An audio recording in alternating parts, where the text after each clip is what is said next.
un'idea del sindaco di Carceri, Veneto Agricoltura ha realizzato un'operazione da 70.000 piante. Una prima parte dell'operazione è da 70.000 piante, perché il progetto noi certamente lo replicheremo anche nel 2021 e poi speriamo che possa essere finanziabile e finanziato anche per gli anni a venire. L'idea parte dal sindaco Tiberio Businaro, sindaco di Carceri, e poi è passato a Veneto Agricoltura perché potesse essere esteso a tutto il Veneto, e così stiamo facendo con molta soddisfazione. 70.000 piante sembrano tante, però forse sono poche. 70.000 piante stanno soddisfando circa 10.000 famiglie del Veneto, certamente non sono sufficienti per soddisfare tutti, sono piante che possono essere messe in giardino oppure che possono anche essere messe in vaso, ci sono gli arbusti, ci sono piante molto alte, quindi riusciamo a dare un panorama di possibilità molto ampio anche a chi abita in condominio.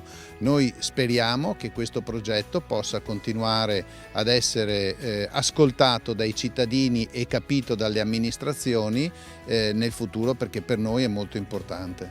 Circa i 2/3 dei comuni veneti sollecitati dai loro cittadini hanno aderito a questa iniziativa.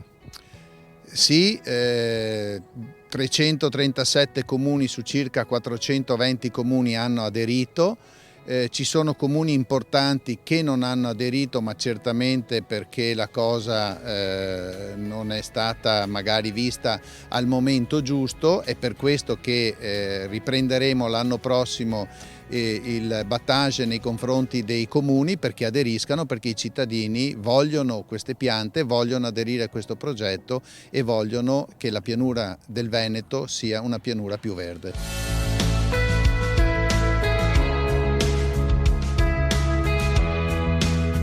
Sindaco, da quando in qua lei si interessa di alberi? Ma niente, dopo alcuni anni, nel 2013, dopo qualche anno che sono sindaco di Carceri, e ho pensato a un sistema per riqualificare il territorio. C'era bisogno, si parlava molto, si iniziava a parlare di polveri sottili, si iniziava a parlare molto di inquinamento, e il territorio poi che conoscevo io da bambino non c'era più, non c'erano più le siepi, non c'erano molti alberi autoctoni del territorio. Allora ho cercato di trovare un format semplice che potesse essere efficace per la distribuzione e anche per la piantumazione di essenze autoctone. Quindi ho sentito Veneto Agricoltura e ho scoperto questo meraviglioso posto che è il vivaio di Montecchio Precalcino, e poi ho creato questo format che non è altro che un format che coinvolge i cittadini direttamente e li rende responsabili, e ho trovato una sensibilità elevata tra i cittadini che hanno chiesto proprio di mettere a dimora le piante che ho distribuito io come comune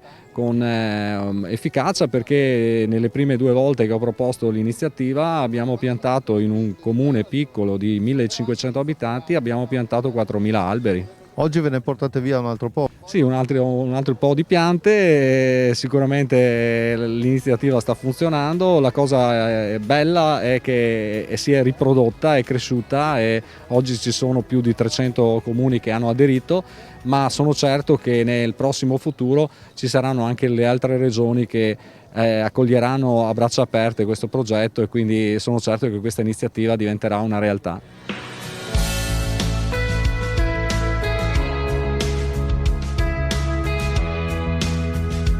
Le piante per questa iniziativa arrivano qui da questo grande vivaio per la pianura di Montecchio Precalcino in provincia di Vicenza.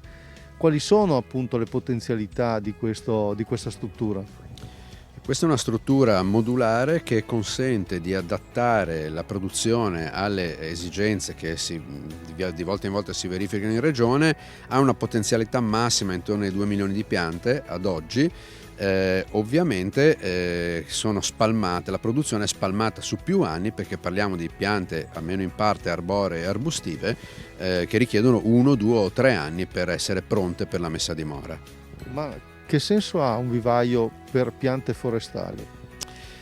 Le ragioni sono molteplici. Un vivaio come questo consente soprattutto di avere sempre una riserva di materiali che sono certificati e controllati fin dalla loro origine, quindi fino alla raccolta del seme, che avviene in boschi da seme che sono codificati, in modo da avere una certezza di provenienza del materiale. Provenienza significa anche adattamento ottimale agli ambienti in cui poi queste piante verranno messe a dimora.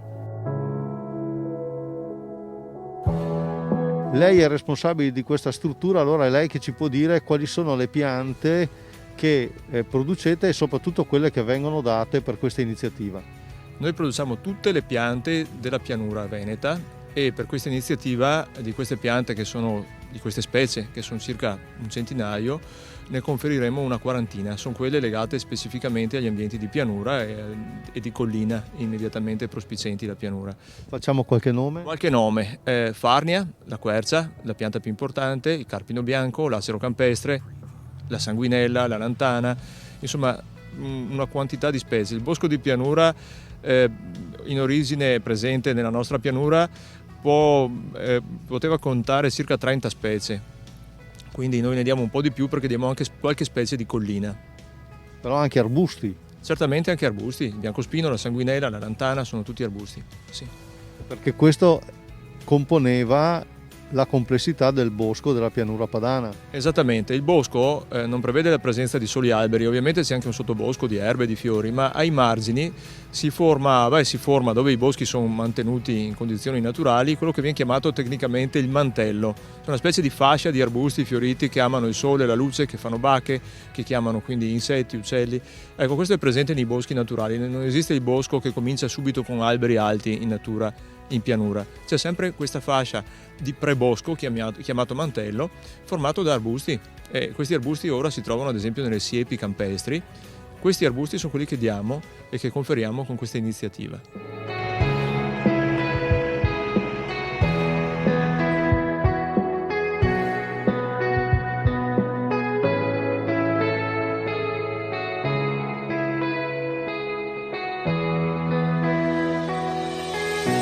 Audio Hub Preview.